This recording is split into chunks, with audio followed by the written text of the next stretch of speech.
Step into Bath, 1852, where rain clings to stone, and a widowed duchess arrives with a deed that could break a home.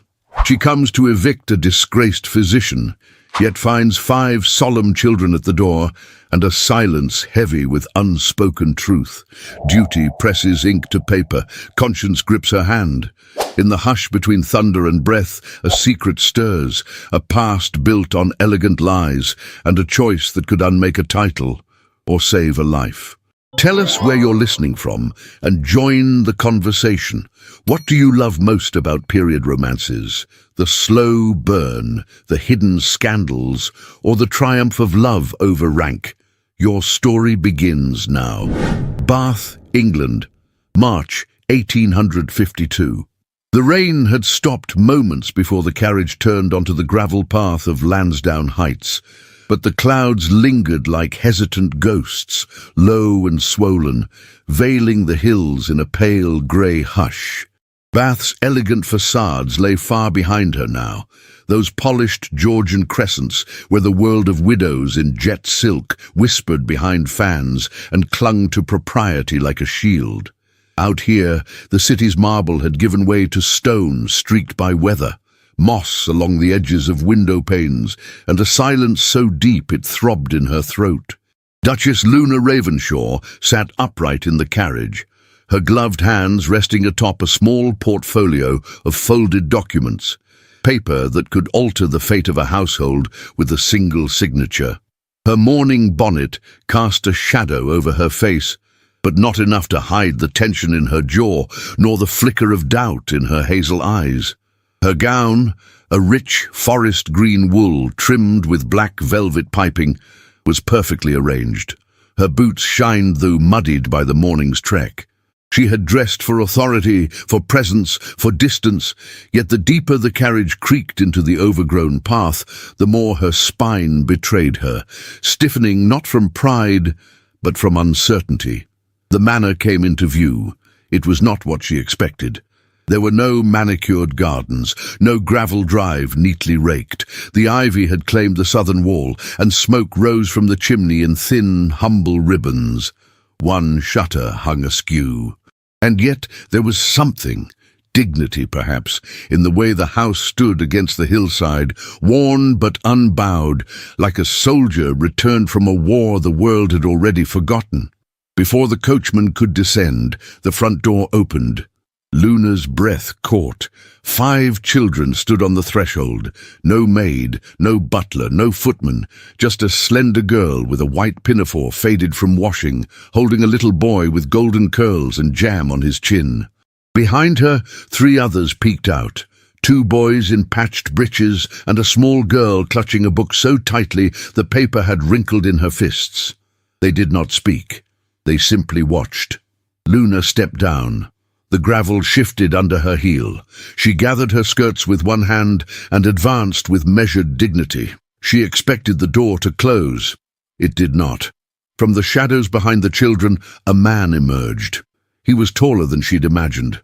Lean, but not slight. His frock coat was threadbare at the elbows, and the cuffs of his shirt frayed. Yet he wore them as if they had once been new under better hands, and would be again. His eyes, storm grey and sharp, met hers not with challenge, but with stillness. His jaw bore the shadow of exhaustion rather than neglect, and his presence filled the air between them like the scent of cedar smoke after rain. "Your Grace," he said at last, his voice low and rough like stones in a stream. "I had not expected the Duchess herself." Luna inclined her head. "I find that men are more forthcoming when met face to face." He did not flinch. "Then I assume you've come with papers." She opened the portfolio but did not offer the documents yet. "You are Dr. Nathaniel Pierce." "I was, once." Her eyes swept the frame of the door, the children hovering just behind him. "The property known as Lansdowne Heights was transferred to my late husband upon the former owner's death. Your lease expired at the close of last winter." "So I was told." He looked past her toward the carriage. "And if I refuse to leave?" "The law will not," she said, though her voice lacked its usual cold edge. He turned to the eldest girl. "Clara, Take your brothers and sisters to the back room." Clara hesitated. Luna noticed the girl's bare feet, the way she shielded the smaller ones with a silent grace that struck her more than any protest could have. "It's all right," Luna said, though she did not know why. "I'm not here to throw anyone into the mud." Nathaniel raised a brow. "But you carry the pen that could." Silence hung for a moment, sharp and fragile. "I would like to speak privately," Luna said. He nodded once and stepped aside. "Come in, Your Grace." The house smelled of firewood and soap, clean but lived in. The floor creaked under her boots and she felt suddenly overdressed, absurd in silk gloves, among threadbare cushions and hand-stitched curtains. A wooden horse lay forgotten beneath a chair. A kettle whistled softly in the distance. Ignored. Nathaniel offered no tea, no chair. He simply stood near the hearth and waited. "I am not unsympathetic," Luna began, "but the estate is in debt. My late husband's holdings were improperly managed." "Improperly generous, you mean? Especially to men like me, who spoke out when the books began to rot." Her eyes narrowed slightly. "You refused to sign the charity disbursements." "I refused to be bribed, and paid for it," she murmured. He nodded. "My patience paid more." Luna's fingers trembled slightly as she returned the papers to her portfolio. Her gaze drifted to the mantel, where 5 hand-labeled jars of jam sat beside a cracked clock. "I will return in 3 days," she said. "I will review the ledgers myself before finalizing anything." Nathaniel blinked. "You mean to stay?" "No. I have lodgings in the city, but I believe things deserve to be seen clearly before they are ended." He inclined his head. "Then we wait." As she turned to leave, the smallest child, Tommy she guessed, had returned to the corridor. He watched her with round, ink-smudged eyes, a threadbare lamb tucked beneath one arm. "Are you here to take the stairs?" he asked. She froze. "What do you mean, little one?" she whispered. He pointed to the banister. "The man in the coat said men like him take the stairs first, and then the roof, and then the rest." Luna bent to meet his eye level, her voice barely audible. "No one will take the stairs today." Tommy nodded solemnly, then stepped back into the shadows. Outside, the carriage waited, its door open. The wind had picked up. Luna climbed inside without looking back. As the manor disappeared behind a turn of the path, her fingers grazed the edge of the document she had not delivered. That night, sleep did not come. Not even after the fire burned low. Not even after she blew out the candle. For every time she closed her eyes, she saw a boy asking her to leave the stairs, and a man who never once asked for pity, only truth. Bath, England, March 1852. The morning came veiled in mist, soft and damp as if the city itself were exhaling grief. Bells from the abbey echoed faintly through the hills, and the scent of wet stone clung to the streets of Bath like a reminder of the night before.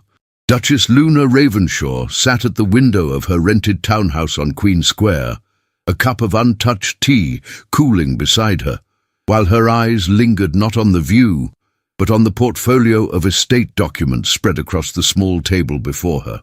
She had not slept. Or rather, she had closed her eyes but had not escaped the memory of the boy with the smudge of ink on his cheek, nor the brittle pride in Nathaniel Pierce's voice. Her plan had been simple: arrive, deliver, depart. But simplicity had dissolved the moment she stepped across the threshold of Lansdowne Heights, and found, not defiance, but a household pulsing with quiet survival. The law demanded action.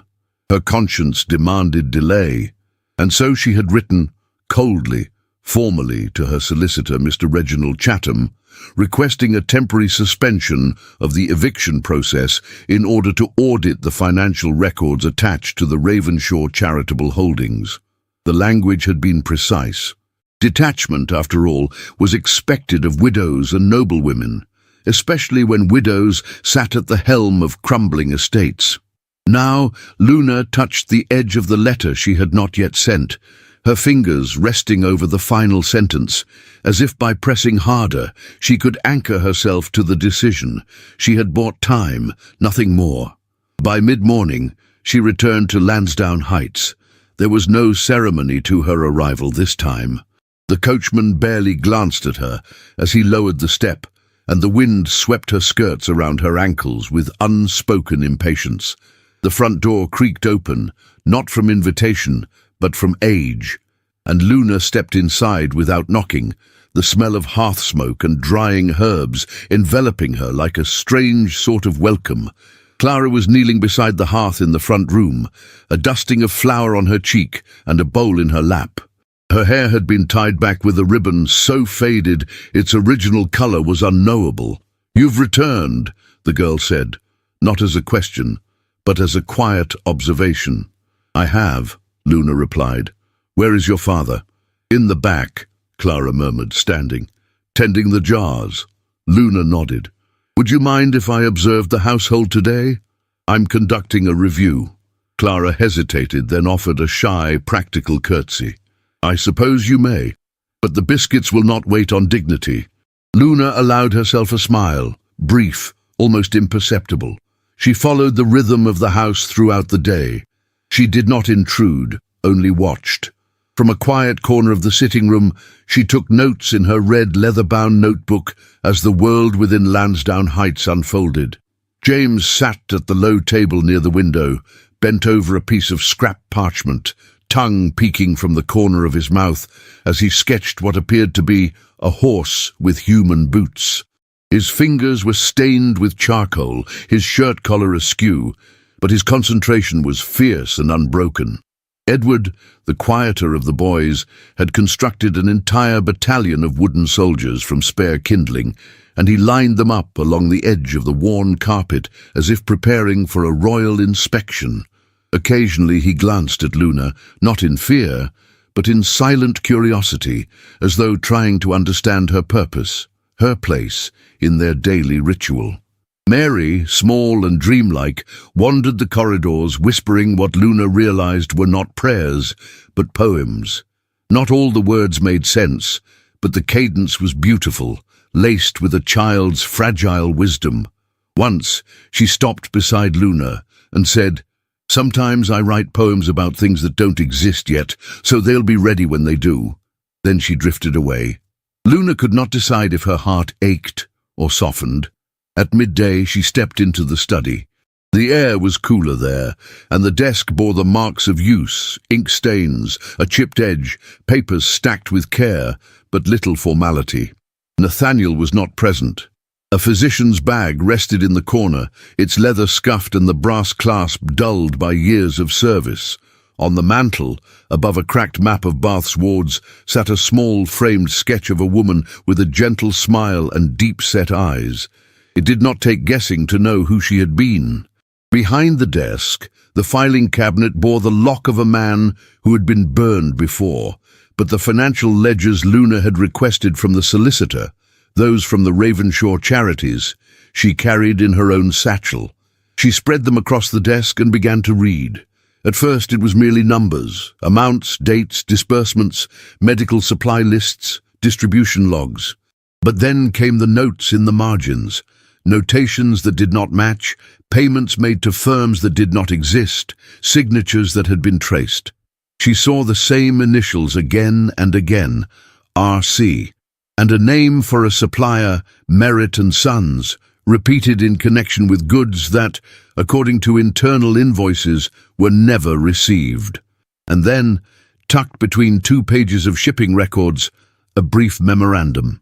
It was unsigned, but bore the handwriting she recognized as her late husband's. "Ensure discretion regarding Pierce. He cannot be reasoned with. Redirect contracts. Have Chatham draw up protections." Her blood turned cold. She stared at the ink until it blurred into ash in her mind. Not because she was shocked that her husband had wielded his power with cruelty, deep down she had long suspected, but because of the ease with which it had been done. A man's livelihood erased. A voice silenced. For what? For refusing to sign lies dressed as philanthropy? The door creaked behind her. She turned swiftly. Nathaniel stood there, a jar of preserved plums in his hands. He set it down on the sideboard without speaking. "I was reviewing the ledgers," she said softly. "I assumed as much."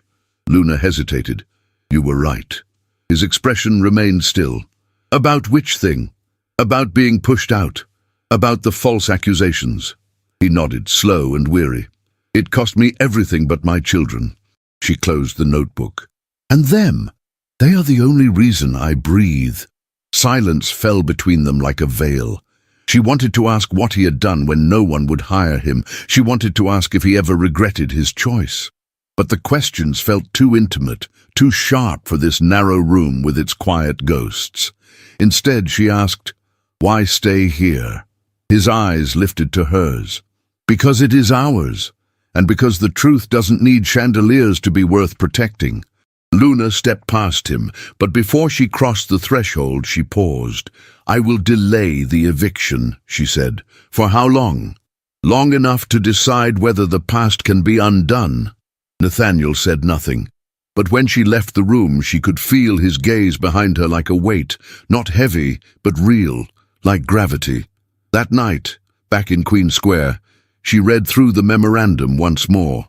Then with a steady hand, she inked her name at the top of the page, Duchess Luna Ravenshaw, and beneath it she wrote, "Truth requires no permission, but it demands a witness." And in that moment she knew she had ceased to be only a widow. She had begun to become a woman. Bath, England, late March 1852. The rain returned without warning, as if the heavens themselves had burst open to cleanse the filth from the city below. From her carriage window, Luna Ravenshaw watched the streets of Bath darken under the relentless downpour.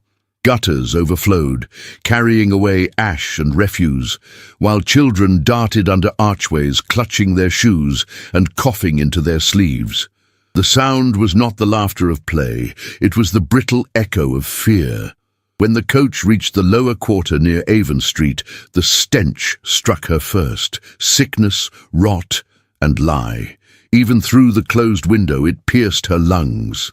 She had come to deliver medicine and bandages from the small apothecary she had hastily purchased on credit. Yet when she stepped onto the cobblestones, her shoes sank into mud the color of sorrow. The streets were lined with pale faces, mothers holding infants too weak to cry, old men collapsed beside buckets of stagnant water. By the time she reached the infirmary, she knew it would be worse inside. The air was heavy, thick with fever and despair. There were more bodies than beds. Some lay directly on the floor, wrapped in blankets that had once been white. The doctor in charge, a man far older than his endurance, barely looked up from the patient he was tending. "Too many," he muttered. "Not enough time. Not enough hands." And then she saw him. Nathaniel Pierce was crouched beside a young woman, gasping for air, her lips blue. He held a damp cloth to her forehead, his sleeves rolled up, his voice calm despite the chaos. When he finally lifted his gaze and saw her standing there, soaked in rain and doubt, he did not seem surprised. "Your Grace," he said softly, "you should not be here." "I came to bring aid," Luna replied, catching her breath. "But this cannot continue. They will die by the dozens." "They already are." The room swayed around her. She clutched the frame of a nearby bed to steady herself. Nathaniel rose, wiping his hands on a towel that was no longer clean. "The city has run out of space," he said. "We need shelter, any shelter. A dry floor, a fire, clean water. The hospital is finished." Her eyes lifted to his, and though she could not have named the thought that moved between them, she knew it instantly. "You mean Lansdowne Heights," she whispered. He nodded once. "It's far enough from the worst of the contagion, large enough to hold 50 souls if we move the furniture. The ballroom has ventilation. We can scrub the floors with vinegar. The risk will be yours, and your reputation's." Luna felt her throat tighten. The ballroom, the heart of her late husband's pride, the place where lords had danced, where women in silk had gossiped under chandeliers. To fill it with the sick would mean the end of her standing among her peers, but standing had already lost its meaning. "Do it," she said. Nathaniel's brow furrowed. "You understand what that means?" "I understand that a duchess without mercy is no duchess at all." They worked through the night. When dawn came, Lansdowne Heights was no longer silent. The great double doors were thrown open, and men from the lower wards carried in the sick on makeshift stretchers. The echo of footsteps replaced the echo of music. Luna, having dismissed her coach and her maid, stood at the center of it all, sleeves rolled past her elbows, her hair pinned hastily beneath a kerchief. She had stripped away the trappings of her rank, crinoline, corset, jewelry, and donned a simple cotton gown, the color of grey mourning. It was too plain for a duchess, but perfect for a woman who needed to move. Her hands were red from soap and scrubbing, her back sore, yet she did not stop. When the first patient was settled on the marble floor, she was already boiling water in the kitchen hearth, her delicate fingers trembling only when no one was watching. Nathaniel passed through the room with an armful of linen, his voice carrying over the sound of the storm outside. "Keep them near the fire. Change the compress every hour. If they worsen, open the windows." Clara helped without complaint, her braid unraveling as she moved between basins and buckets. James and Edward fetched wood, their boots clattering across the marble. Mary followed Luna, imitating her every motion, while Tommy sat quietly beside a patient, offering the only thing he could, his small, warm hand. By midday, the air smelled of vinegar and smoke. Rain leaked through a crack in the roof and splashed against the marble tiles, forming small mirrors that reflected the movement of desperate souls. Luna paused near the window, breathing deeply. Her gown clung to her damp skin. She had never felt more human or more uncertain. Nathaniel approached from behind, carrying a tray of cloths. He watched her for a moment before speaking. "You're shaking." "It's only the cold." "It's fear," he said quietly. She turned, and their eyes met in the dim light. "Do you not feel it?" "Constantly." There was no accusation in his tone, only truth.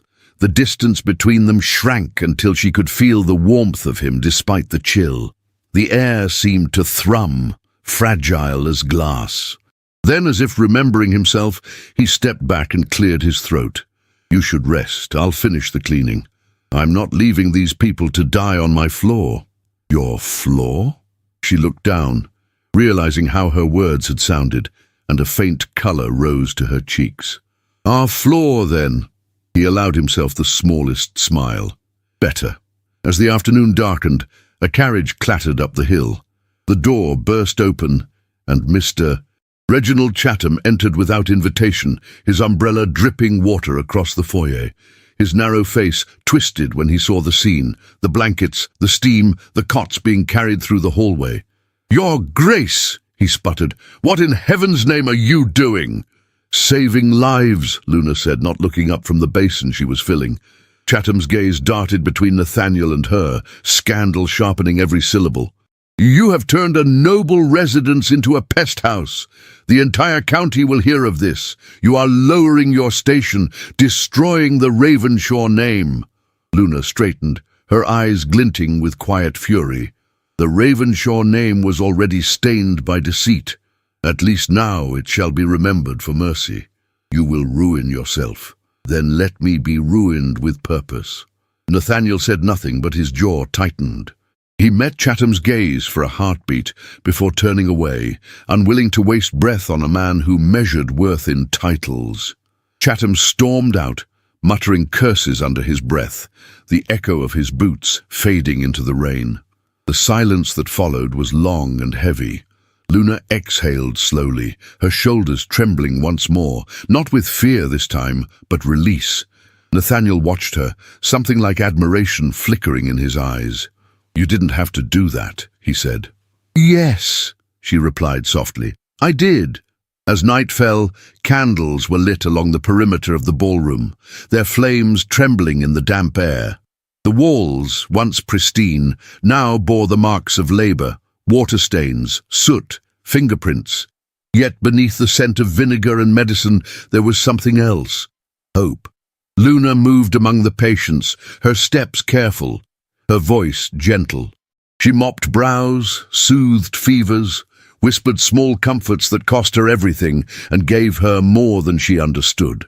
Nathaniel's presence was constant, sometimes beside her, sometimes only a voice across the room.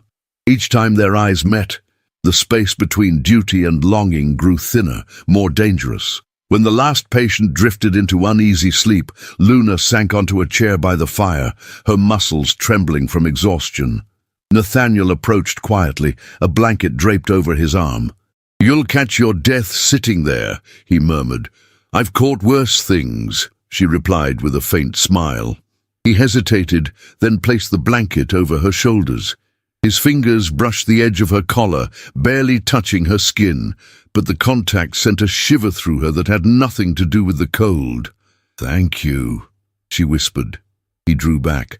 "For what?" "For not asking me to stop." Outside, the rain drummed against the roof like a hymn for the forgotten.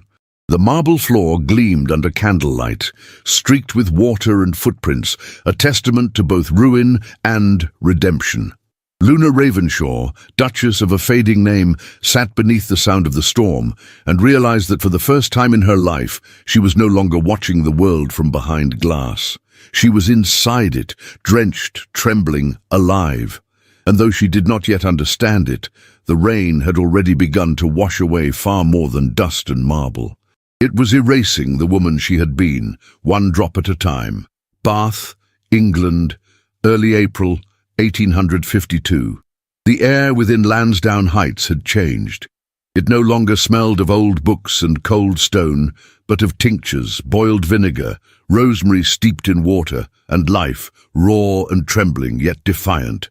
The marble floors, once polished for dances, now bore the gentle imprint of 100 footsteps.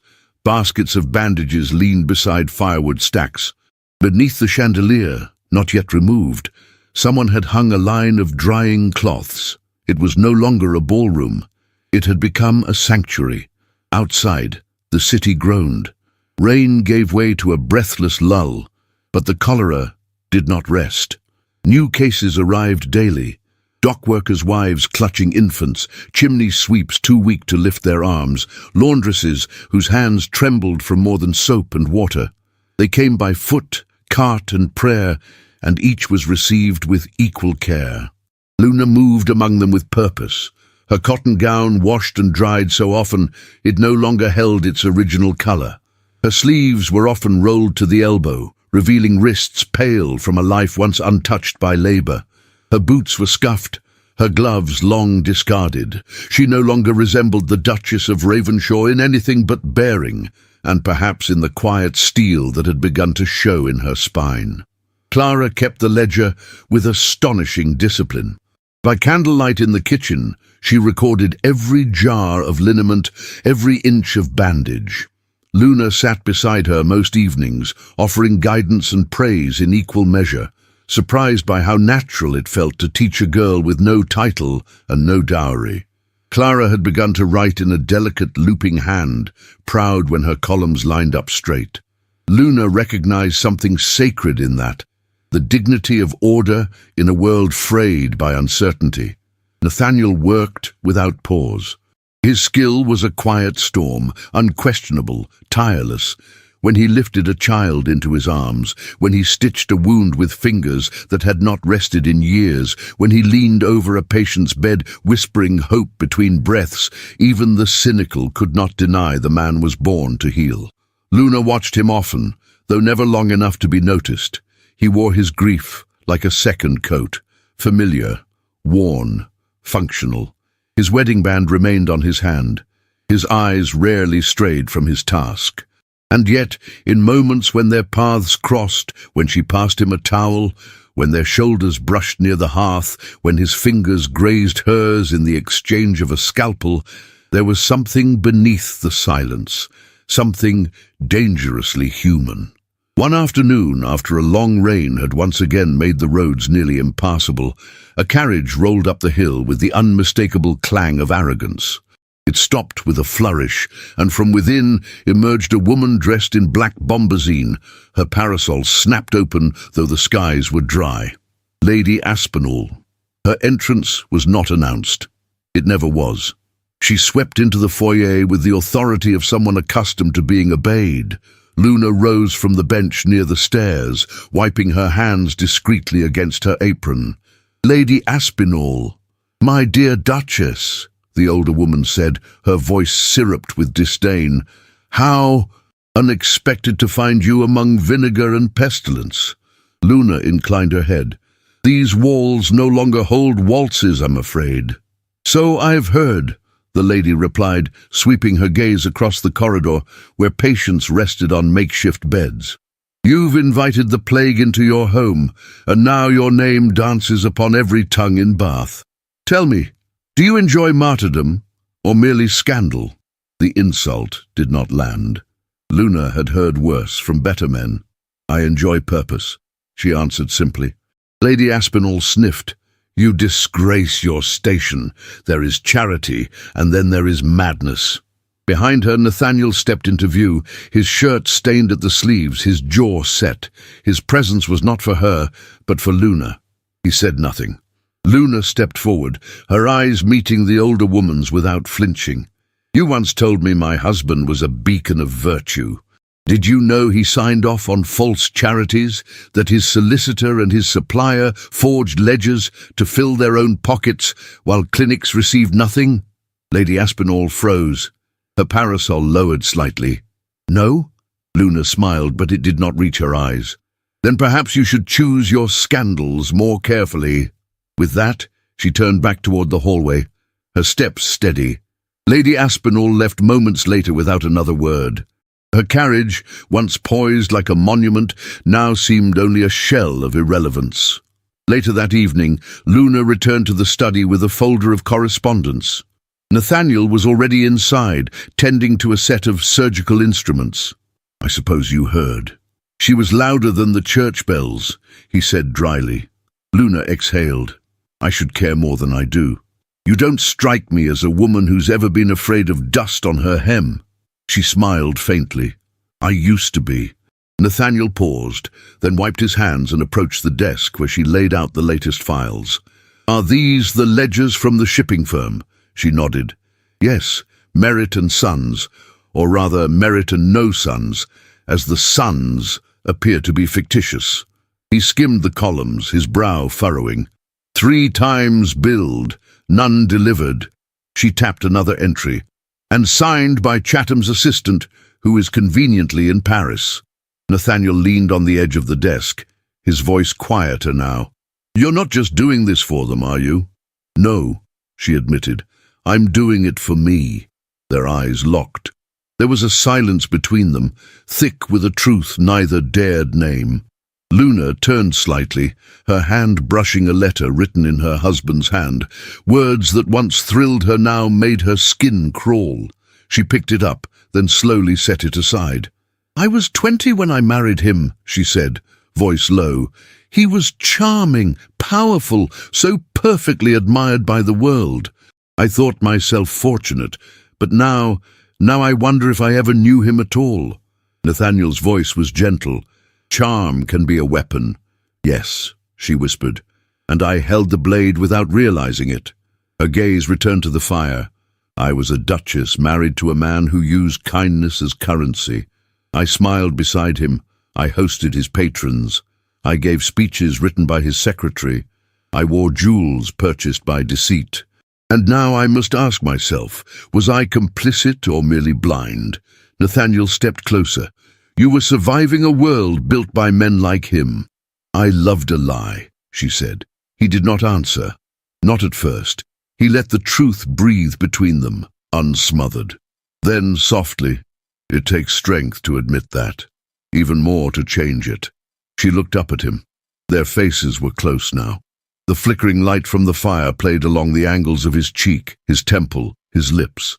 Something passed between them, unspoken, but felt with the full ache of restraint. Then Clara's voice called from the hallway, breaking the stillness. "Papa!" Nathaniel stepped back, the moment folded away like a secret. "In here," he replied. Luna remained by the fire, her hand resting on the old letter now useless. And as the night closed in around Lansdowne Heights, as the wind stirred the curtains and the cots whispered in the dark, Luna felt the weight of her past at last begin to shift, not vanish, but yield. For the first time, she was not mourning a man. She was mourning an illusion, and in its place something real had begun to rise. Bath, England, early April 1852. A pale morning sun crept across the windows of Lansdowne Heights, casting slanted beams of light through panes still smudged with the breath of fevered nights. The ballroom had fallen quiet for now. The worst of the crisis had passed. A few patients remained, recovering in hushed clusters near the fire, tended to with soft voices and practiced hands. Outside, the trees had begun to bud again, as though daring to hope for spring. Luna sat by the hearth in the parlour, the only room that had not been wholly transformed by the work of mercy. Her cotton gown, once pale blue, now bore faint traces of soot and medicine, and her hands, though scrubbed, carried the roughness of labour. On her lap rested a folded linen, the corners clutched tightly between her fingers. Her thoughts circled like swallows caught in a closed attic, searching for air.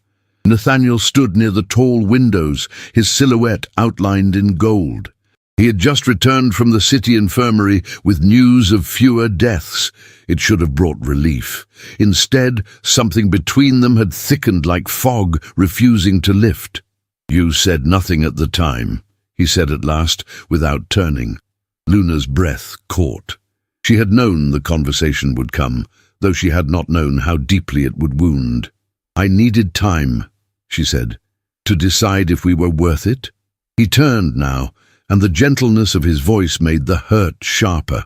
He was not shouting. He did not accuse with fire. His disappointment came like a blade in warm hands. "I didn't come to evict you," she insisted. "You came to see what remained of the man your husband tried to erase," he replied. "And when you saw 5 children and a cracked hearth, you postponed your judgment. That's not fair." "No, it's not. But neither is discovering the woman who stitched bandages beside me, had the deed to the roof above my children's heads, and kept it folded in her pocket like a knife not yet drawn." She stood, the linen falling from her lap. "I never meant to deceive you." "No," he said, stepping away. "But you did." The air between them felt cold, despite the hearth. It was not anger that sat in Nathaniel's eyes. It was something deeper. It was the grief of someone who had dared to believe in reprieve, only to find himself once again tethered to uncertainty. Luna moved to the mantel, placing one hand on the carved edge, grounding herself in its worn surface. "When I learned what my husband had done to you, I couldn't breathe. I thought if I delayed, if I waited, I could make it right.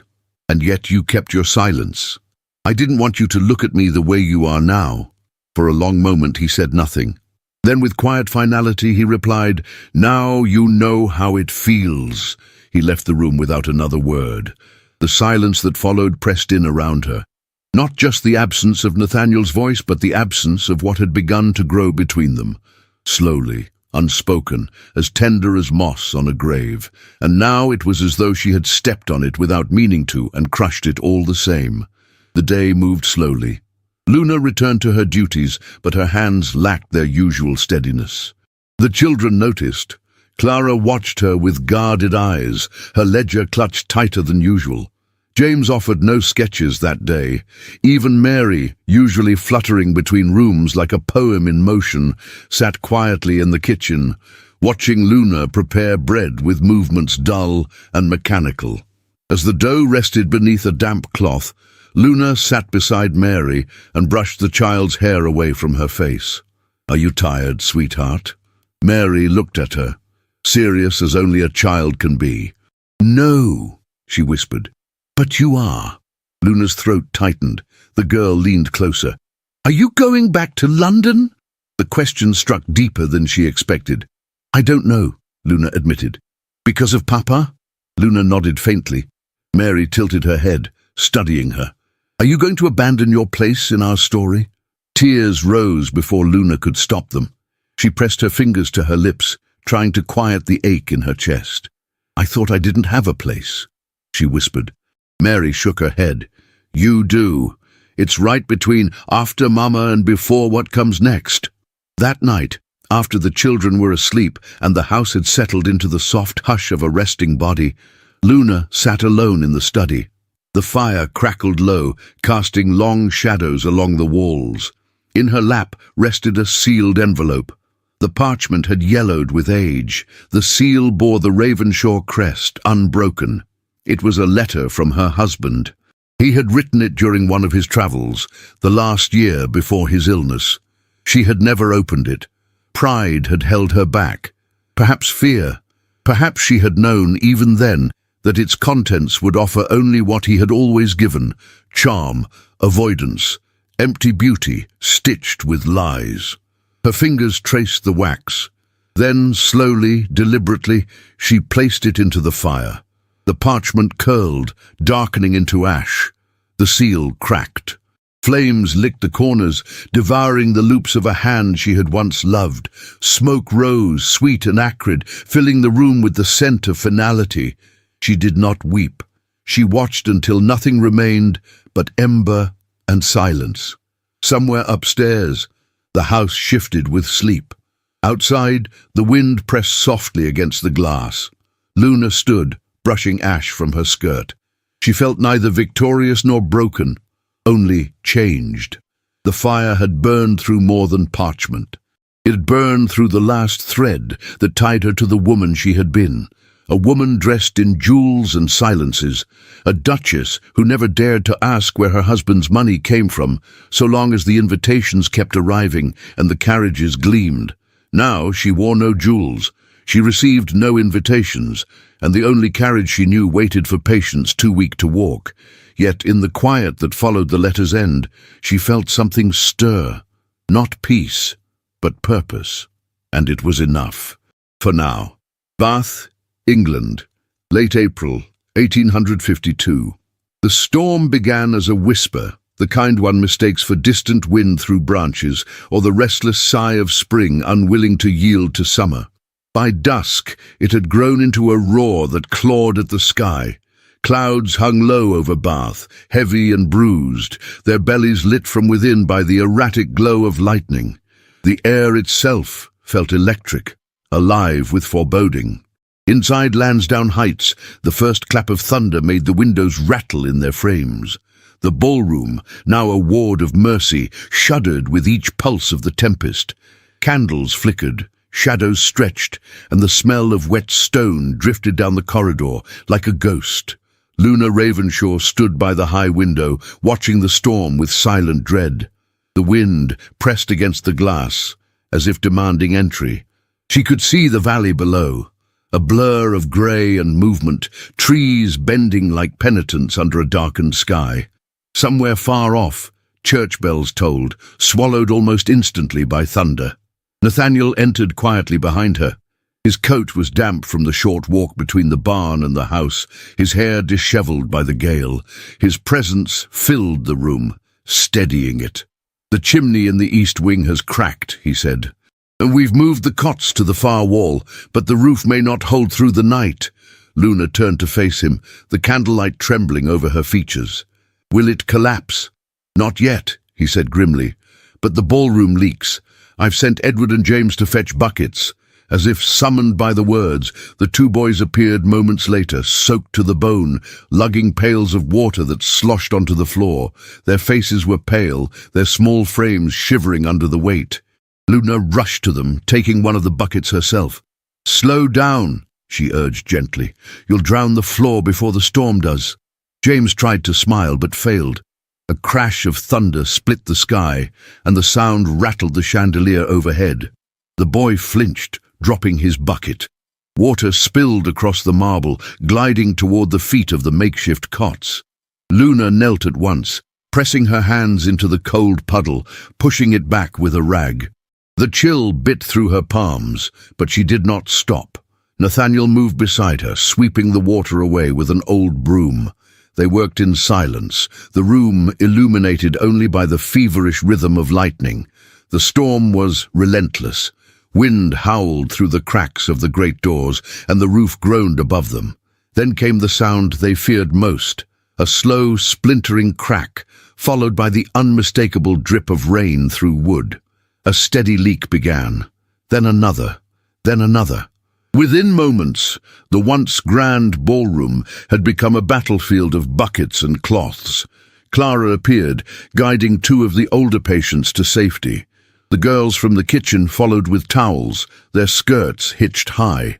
Luna barked quiet instructions, her voice clear, calm, commanding. Move the cots closer to the hearth, keep the fire alive, no matter what. Mary, stay with Tommy. Clara, check the storeroom for more linens. Nathaniel watched her as she moved, swift, assured, her hair falling loose from its pins, as if the storm itself had claimed it. There was no trace of the woman who once measured her words behind fans and etiquette. She had become someone else entirely, still noble, but in a way that had nothing to do with title.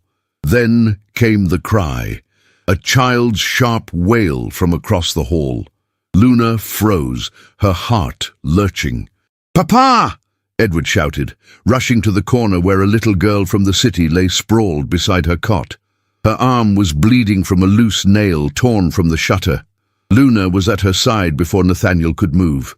She tore a strip from her own gown, a silk skirt of deep sapphire she had once worn to a winter ball, and pressed it to the wound. Blood darkened the fabric, spreading like ink through memory. "Hold still, darling," she whispered to the child, her voice trembling only once. "You're safe now." Nathaniel knelt beside her, his hands steadying the cloth. Their fingers brushed, slick with rain and blood. He looked at her, and for a heartbeat, the chaos fell away. "You shouldn't ruin what you have left," he said quietly. "It was never truly mine," she replied. "And what use is silk when the world is bleeding?" He could not answer. By midnight, the storm had reached its peak. The house moaned beneath the weight of the wind. Buckets overflowed, floors glistened, and every wall seemed to breathe with exhaustion. The thunder was so close it felt like the pulse of heaven breaking apart. When the final patient was safe and the fires rekindled, Luna sank against the wall, drenched and shaking. The gown clung to her, heavy with rain and memory. James crept to her side, his small face pale and wet with tears. "I'm not afraid," he said, though his voice quivered. She opened her arms, drawing him close. He pressed his head against her chest, trembling as thunder rolled through the valley. "It's only the sky roaring," she murmured. "It can't reach us here. But what if it does? Then we roar louder." He gave a weak laugh and held her tighter. Nathaniel, watching from across the room, felt a wave of something he could not name, something that both hurt and healed. The sight of her cradling his son like her own was almost too much to bear. When James finally drifted to sleep, Luna carried him to the cot near the hearth and tucked him under a blanket. Her hair was damp, strands clinging to her face, but there was serenity in her eyes. Nathaniel approached her slowly. The firelight played along the edges of their faces, painting them in amber and shadow. "You've done more for this house than I ever could," he said. She shook her head. "No, Dr. Pierce. You built its heart long before I came." He smiled faintly. "Nathaniel." "What? My name? If you're going to save my home, you may as well call me by it." She hesitated, then softly, "Nathaniel." Something unspoken passed between them, a fragile recognition, a truce, a spark. He sat beside her, their shoulders brushing. For a long time neither spoke, only the fire dared fill the silence. At last she said, "There is something you must know." He turned, waiting. "The estate," she began, voice low, trembling. "Lansdowne Heights. It was left to me after my husband's death. The writ of eviction, the order to reclaim it. It was mine."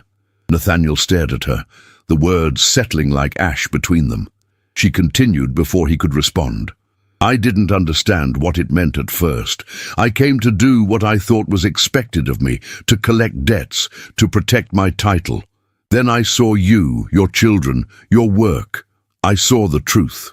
And when I found the records of the fraud, when I saw my husband's name among them, I knew I could not turn away." Her voice broke.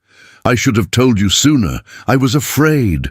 Nathaniel's eyes softened, but the weight of it was immense. He leaned forward, elbows on his knees, staring into the fire.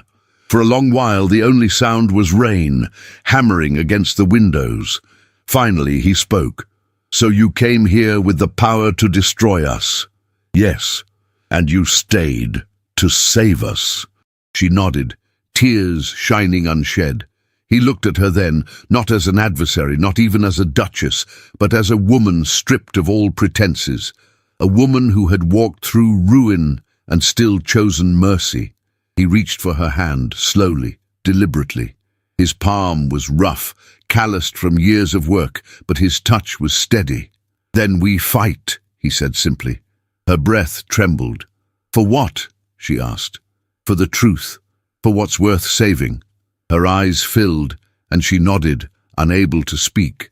Their hands remained joined, the firelight glinting across their knuckles, illuminating the faint shimmer of her tears. Outside, the storm began to ease. The thunder rolled away, muttering in the distance, as though surrendering to the courage that had taken root within those walls. The leak still dripped, the floor still gleamed with water, and the chandelier swayed gently from its chain. But the worst had passed. For the first time in many nights, Luna felt something that resembled calm. Not peace, not yet, but the quiet certainty that comes when two souls, scarred by loss, finally choose to stand side by side against the world. She looked toward the window, where the dawn began to press faintly through the grey, and thought that perhaps even storms in their fury could cleanse more than they destroyed. And as the first fragile light touched her face, Luna whispered, "Then we fight," her voice breaking into a smile. Bath, England, early May 1852. The ink had barely dried when Luna Ravenshaw folded the affidavit in thirds and slid it into the envelope. Her hand trembled, not from uncertainty, but from the sheer weight of consequence. The document contained the names of men who had dined at her table, whose wives had taken tea with her under chandeliers imported from Vienna. The betrayal had been subtle, polite, and exquisitely masked. But now it would live in black ink, signed in her hand, sealed with her crest, and delivered not to a drawing room, but to the magistrate's office on Queen Street. From the window of the study, she could see the top of the city spire piercing the grey sky. Spring had softened the hills around Bath, but within the marble facades, something far colder stirred. Rumours whispered behind fans and folded newspapers now surged with urgency. Names that once drew bows and curtsies were spoken with suspicion, and hers most of all, was no longer followed by admiration, but by questions. By noon, the scandal had erupted. The Bath Chronicle published a front-page headline that made her stomach turn. "Duchess exposes fraud in husband's estate. Surgeon implicated or exonerated." The article did not linger on the facts. Instead, it speculated. It questioned motives, suggested impropriety, and implied that perhaps the noble widow had been encouraged in her crusade by certain male influences within her household. The phrasing was elegant. The insinuation was not. By afternoon, the invitations stopped. They did not taper. They ceased. Lady Aspinall sent back the pair of gloves Luna had gifted her at Christmas. No note, no explanation, just a parcel wrapped in silence. The Bath Charitable Trust, once eager for Luna's patronage, sent word that her name would be removed from their sponsorship registry pending investigation. And when she tried to withdraw a modest sum from her personal account to purchase medicine for the remaining patients, she was informed that her trustees, citing concerns over public reputation and fiscal prudence, had temporarily frozen access to her inheritance. Luna closed the ledger in her lap with slow care. Across the room, Nathaniel stood near the hearth, his arms crossed. "They're circling," he said softly. They've already sunk their teeth. His eyes lingered on her face. You could still walk away from all of this. She looked up. Do you believe that? No, he said after a moment, but I wanted to hear what you'd say. I would rather be scorned by every drawing room in Bath than lie beside the memory of a man who built his fortune on ruin. Nathaniel's gaze held hers, and in it she saw not pity but respect, quiet and whole. Before she could reply, the sound of wheels on gravel broke the silence. A carriage approached, slower than most, measured, purposeful. Luna stood, smoothing her skirts. Nathaniel moved to the window. It's Chatham, he said darkly, and he's not alone. A second later, the sharp rap of a gloved hand echoed through the hall. Clara answered the door, only to step back as Mr. Reginald Chatham swept into the vestibule, his face red from exertion or fury. It was difficult to tell. Behind him stood a magistrate in dark robes, his expression unreadable, and two constables who looked more like reluctant witnesses than participants. Your Grace, Chatham said, bowing with mock civility. We come with urgent matters. Luna stepped forward. You always do. He ignored the barb. There are allegations of unlawful medical practice on this property, endangerment of minors, and harboring of the sick in unsafe conditions. Dr. Pierce is not registered to practice in this capacity within city limits. We are within our rights to— No, Luna interrupted. You are within your ambitions. Do not pretend this is about health. It's about control. The magistrate cleared his throat. We are not here to prosecute, but to evaluate. I was told there would be documentation to support the use of this home as a ward. Nathaniel's jaw clenched. You were misinformed. This isn't a ward. It's a home. One that has served as refuge in the absence of a functioning city hospital. Had we waited for permission, people would have died. And how many of them died under your care? Chatham asked coldly. Before Nathaniel could answer, Clara stepped forward. I have the ledger, she said. The room stilled. Clara, only 13, carried the heavy book in both hands and opened it on the parlour table. She turned the pages slowly, revealing every entry, bandages, herbs, temperatures recorded, dates of arrival and recovery. Her handwriting, though young, was careful and precise. Luna looked to the magistrate. Every name is real. Every person listed here lived through this house when the city abandoned them. The magistrate examined the book, his fingers trailing over the ink. His silence stretched long enough that Chatham shifted uncomfortably. And what of the supplier? Chatham demanded. The one you claim defrauded your estate? His name appears nowhere. Luna reached into a drawer and withdrew another envelope. Because he fled to Belgium 3 days ago. There is now an inquiry in London and on the continent. He will answer, if not here, then there. Chatham's face darkened. The magistrate closed the ledger gently. This is not a matter for removal, he said at last. The home is sound, the documents are in order, and the affidavit submitted by Her Grace aligns with the findings of our own preliminary investigation.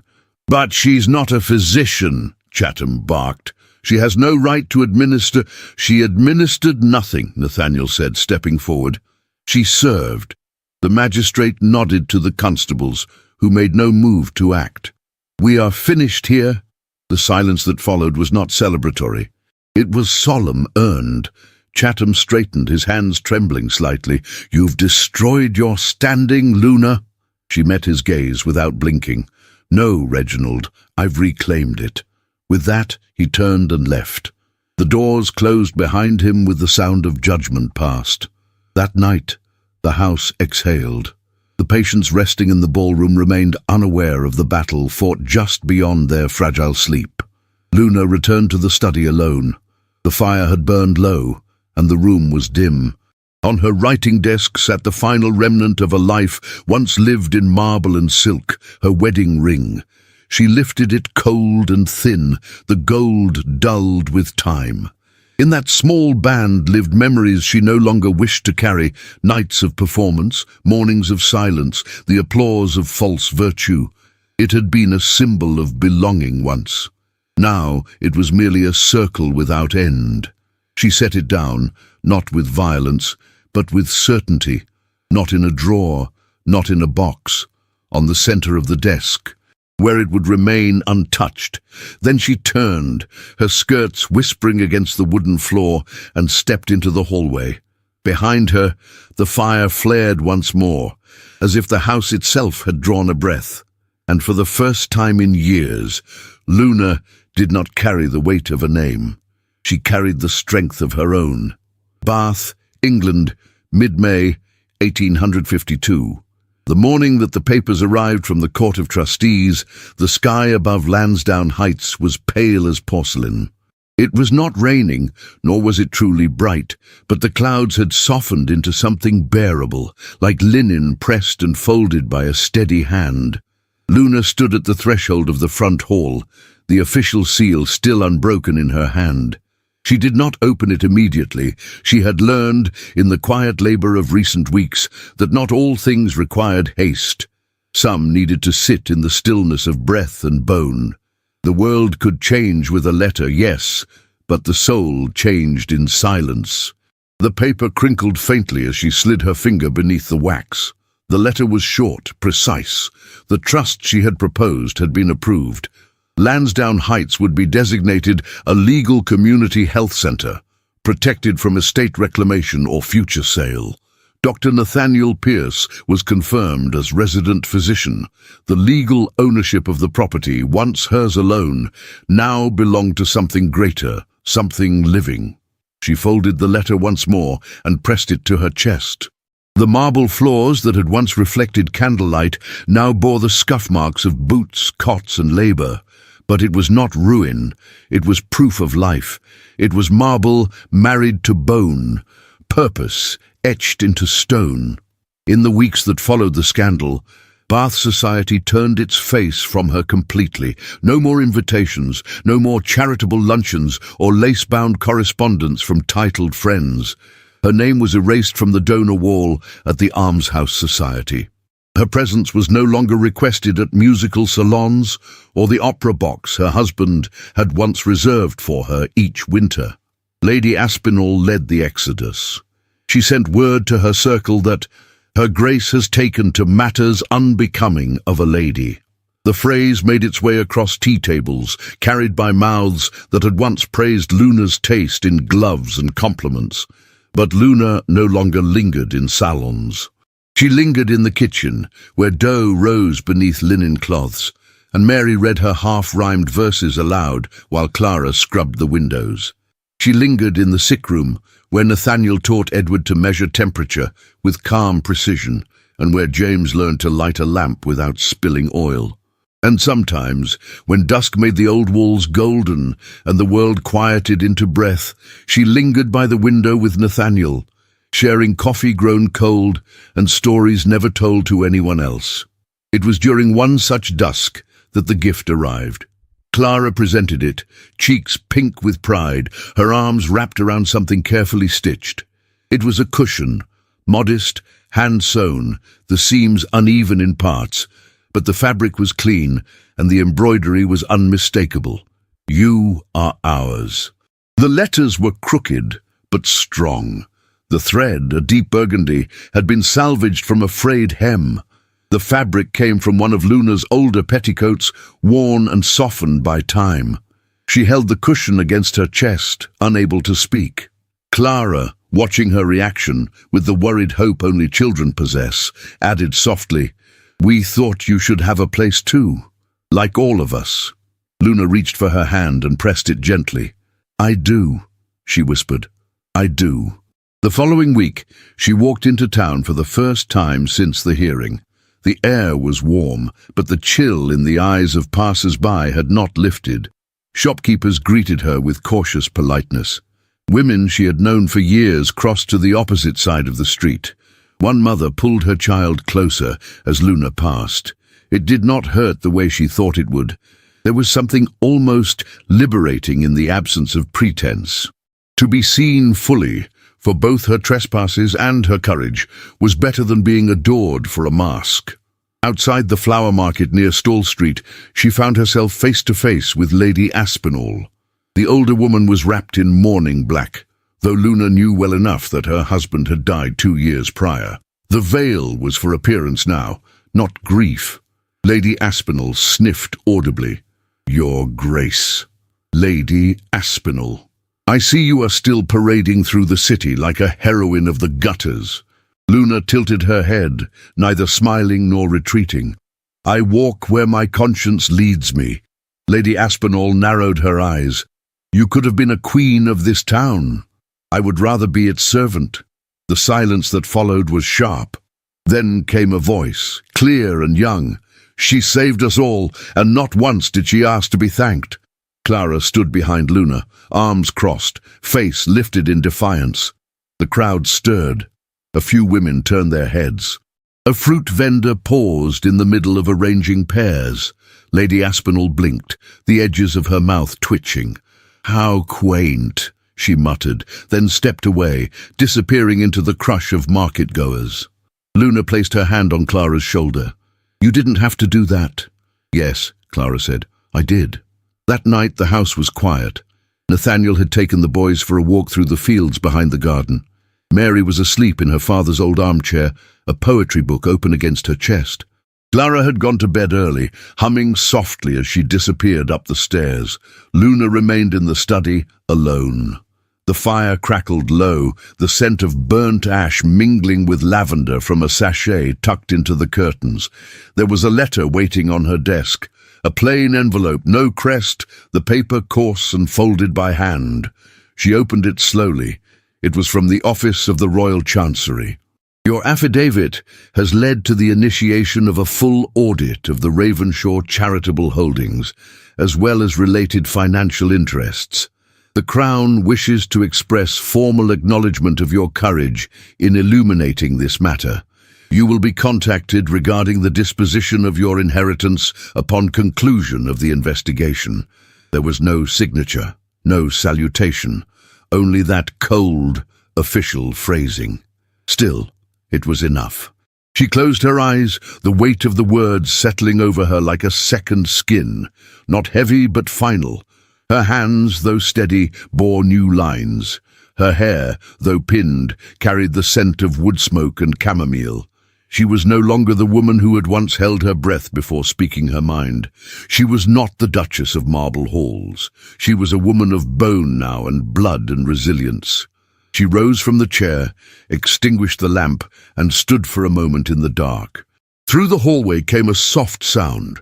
Clara's laugh from behind a bedroom door, Nathaniel's voice muffled and warm, the creak of a board near the staircase. Life. Not perfect. Not easy. But real. Luna walked toward it, slowly, without fear, and as she passed the desk, her fingers brushed once more over the cushion that waited there. Crooked stitches, stubborn thread. "You are ours."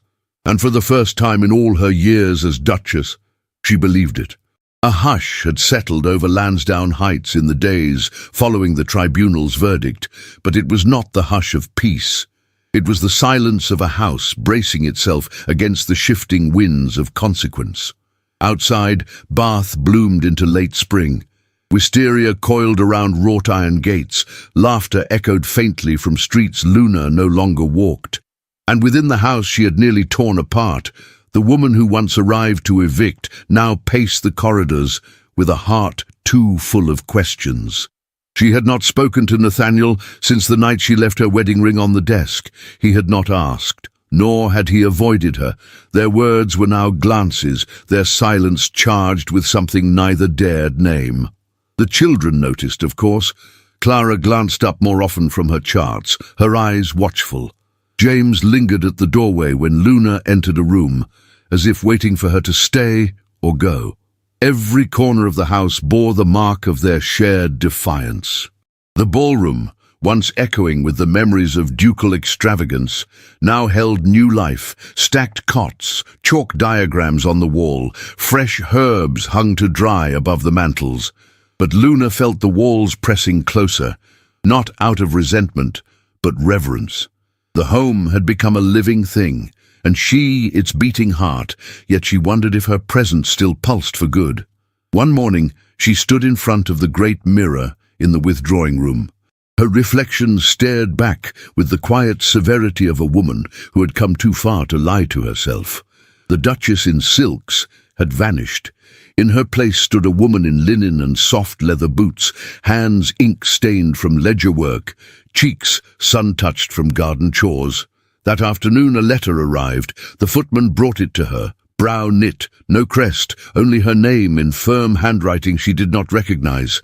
She broke the seal with a foreboding calm. The trustees of the Ravenshaw estate are prepared to offer a compromise. Should Her Grace be willing to withdraw her affidavit and cease any further public inquiry, her assets will be unfrozen. A generous annual stipend shall be reinstated. Her London residence remains at her disposal. Silence in this matter would ensure dignity is preserved. Luna read the letter twice. The page trembled slightly in her hand. Dignity. That word again used like perfume to cover rot. She folded the letter neatly and placed it beside the basin. She did not burn it. Not yet. Later that evening, she stepped outside. The sun had dipped low enough to gild the edges of the garden in a copper light. A breeze tugged at the trailing sleeves of her muslin gown. She walked without direction, passing the flower beds the children had replanted. She paused beside the apple tree, its limbs heavy with early blooms. Then she saw him. Nathaniel sat on the back steps of the house, the ones that led to the converted clinic. He was mending a coat, needle moving with quiet rhythm. The sleeves were worn. She recognized them as his late wife's. The children must have brought it down from the trunk in the attic. He did not look up when she approached, but his fingers slowed. "It has been a long day," she said. He nodded. "And tomorrow we'll ask for more." She sat beside him. Not close, not far, just enough to share the twilight. "I received a letter," she said at last. He waited. "The trustees offer to restore everything. If I pretend I never spoke." Nathaniel's hand stilled.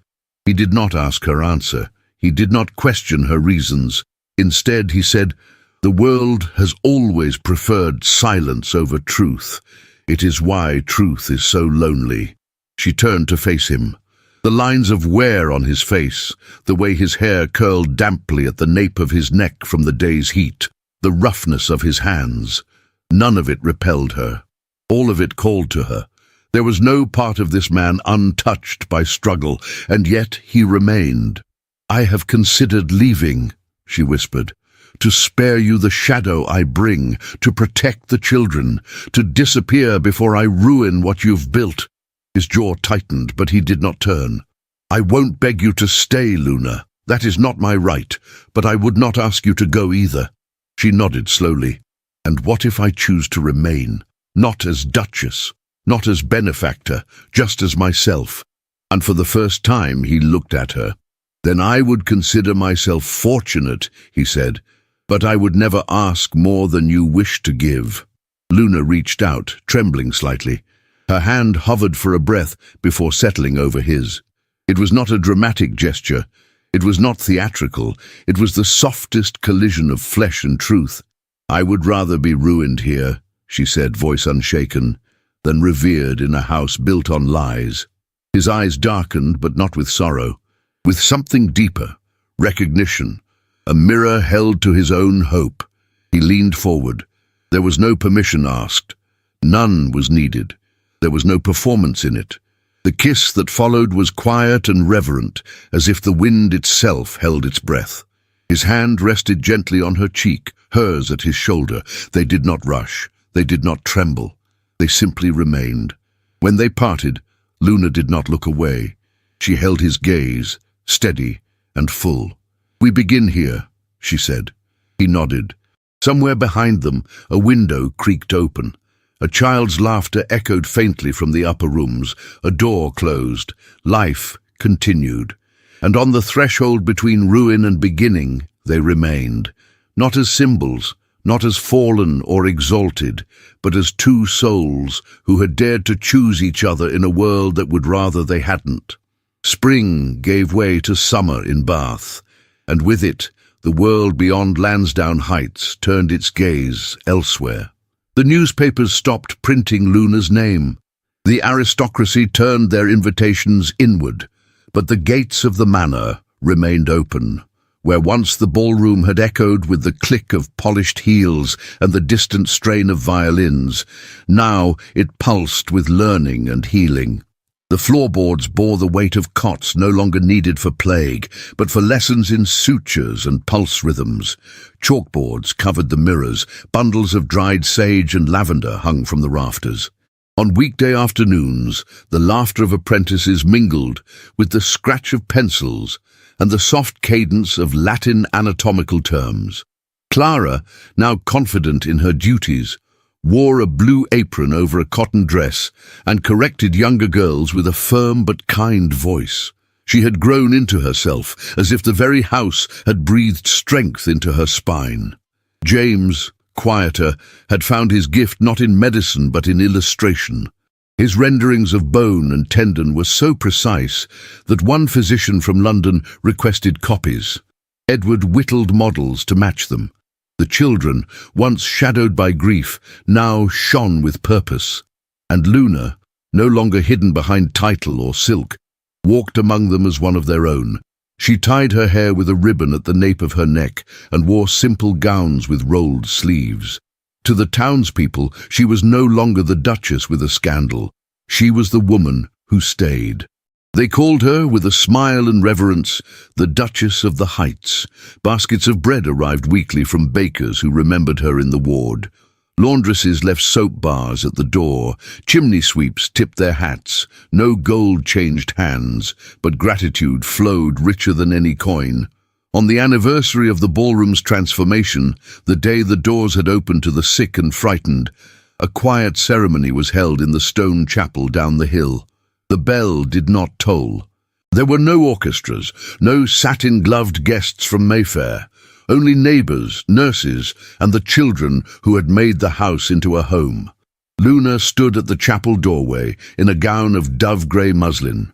Her bodice was modest, her skirt simple, but a ribbon of deep blue was tied at her waist, a quiet echo of the woman she once was and a tribute to what she had become. Her veil was not tulle, but a soft net sewn by Clara, with wildflowers stitched into the edge. Nathaniel waited at the altar in a black frock coat, the same one he wore to court, brushed and mended. He had trimmed his beard, but left the grey untouched. The children walked ahead of her. Tommy held Mary's hand. Edward scattered marigold petals. James carried a hand-drawn programme, folded in perfect thirds. The minister spoke plainly, blessing not only a union of two hearts, but of purpose, labour, and home. When he asked if there were any objections, only birds answered from the trees. When the final vows were spoken, Nathaniel turned to Luna with a look that held no grandeur, no performance, only truth. And when he kissed her, it was not the culmination of longing, it was the beginning of peace. Afterward, the celebration was held in the same garden where Luna had first asked herself if she belonged. A trestle table had been set with mismatched linens and bowls of strawberries. Children ran between hedges. Neighbours brought stew, jam and cider. At sunset, as fireflies lit the corners of the orchard, someone began to sing. Luna stood beside Nathaniel, her hand lightly resting against his chest, feeling the steady rhythm of a heart that had never given up. A neighbour asked her almost teasingly if she missed the glitter of court. She smiled. No ball ever gave me what this home has. Later that evening, Mary tugged at Luna's sleeve. "May I read it now?" she asked. Luna nodded. They gathered in the drawing room, now lined with books and medical journals, quilts folded neatly on every armchair. The windows were open to the warm night air. Rain tapped gently on the panes. Mary climbed onto a footstool and unfolded a page of careful script. "It's called The Woman Who Stayed," she announced. Her voice was small but sure. The room fell silent as she began. "She came with shoes too clean, a name like glass, and hands that never knew soap water or soot.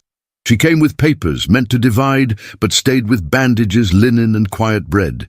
She stood when others whispered. She wept, but did not flee. And though the gold she wore was tarnished, the gold she gave us gleamed. We do not ask where she came from. We only know she came, and she stayed. When the last word was read, no one moved. The rain kept tapping. Luna's eyes glistened. Nathaniel's hand found hers. Clara exhaled quietly. Outside, the lights of Bath shimmered in the distance, distant and dim. Inside Lansdowne Heights there was warmth and light, and a love built not on scandal or society, but on choice. And above them all, the ceiling no longer cracked. The walls no longer wept. The house had endured, and so had they. The sky above Bath was overcast, painted in muted silvers and ash blues, as if the heavens were holding their breath. Rain threatened, but had not yet fallen. Inside Lansdowne Heights, however, light bloomed. The old ballroom, now a full teaching clinic, buzzed with quiet energy. At one end, Clara, dressed in a nurse's crisp uniform and spectacles perched low on her nose, guided a younger apprentice through a procedure involving a dislocated shoulder. At the other, James stood beside a young surgeon, comparing sketches of a femur fracture. Edward tinkered with a wooden prosthetic prototype near the hearth. In the garden, a new swing creaked gently. It belonged to Evie, age 3, with curls dark as ink and cheeks like rose petals. She laughed when her father lifted her into the air. Nathaniel, older now, moved more slowly than he once did, but the years had softened him rather than wearied him. He called her his miracle. Others called her a scandal avoided. Luna watched from the arched doorway, one hand resting on her growing belly. She had not returned to court. She never would. The trustees had long since lost interest in reclaiming her. Her estate remained under her control, though most of her funds were now invested in clinics across Somerset. They never sought revenge against Chatham. He had resigned in disgrace and fled to a cousin's estate in Wales, where he died of fever 2 winters later. No apology was ever sent. But Luna did not require one. She had already chosen peace over bitterness. Clara would be sitting for her final examinations in the autumn.